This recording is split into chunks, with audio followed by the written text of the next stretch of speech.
हास्य रस।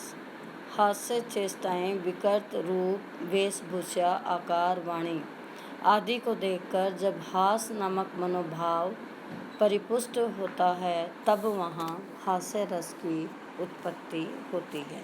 अर्थात हास्य रस का स्थायी भाव हास होता है। व्यक्ति की वेशभूषा, वाणी, चेष्टा आदि की विकृति को देखकर हृदय में विनोद, चंचलता का जो भाव उत्पन्न होता है उसे हास कहते हैं।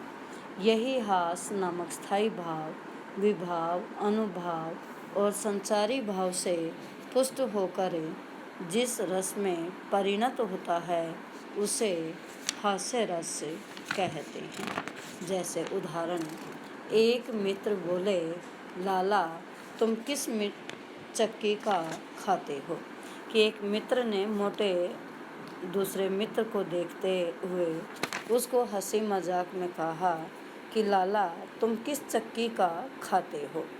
इतने महंगे राशन में भी तोंद बढ़ाए जाते हैं कि जब चारों ओर इतनी महंगाई बढ़ रही है उसके बाद भी तुम इतना महंगा राशन खा रहे हो और खा खा कर अपनी तोंद, अपना पेट बढ़ाए जा रहे हो। अर्थात यह सुनते ही या उस मोटे व्यक्ति को देखते ही मित्र के मन में हास्य रस की उत्पत्ति होती है। तो यहाँ आश्रय है मित्र, आलंबन है लाला जी, उद्दीपन विभाव है उसकी मोटी तोंद अर्थात मोटा पेट और अनुभाव है मित्र का हंसना।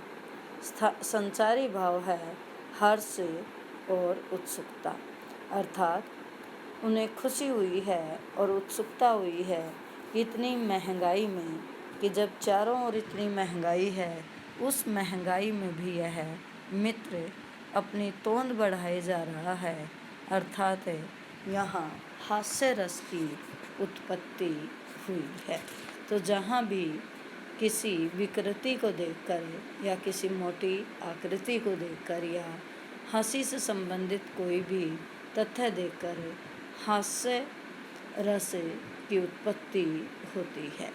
ऐसे ही अगर हम दूसरा उदाहरण लें, विंध्य के वासी उदासी, तपोवृतधारी महा बिनु नारी दुखारे, गौतम तिये तरी तुलसी सो कथा, सुनी भय मुनि वृंद सुखारे।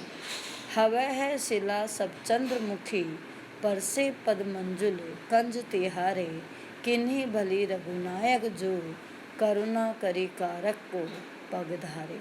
तो यहाँ आलंबन है विंध्याचल पर्वत के तपस्वी मुनि, उद्दीपन है शिलाओं को, चंद्रमुखी स्त्रियों में बदलने वाले राम का वन आगमन, अहिल्या के उद्धार की बात सुने मुनियों का खुश होना।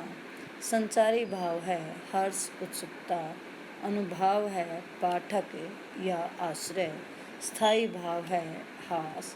और इस तरह यहाँ हास्य रस की उत्पत्ति हुई है कि उसने कहा कि ये सारी पर्वतें अगर अहिल्या औरत में बदल गई तो क्या होगा।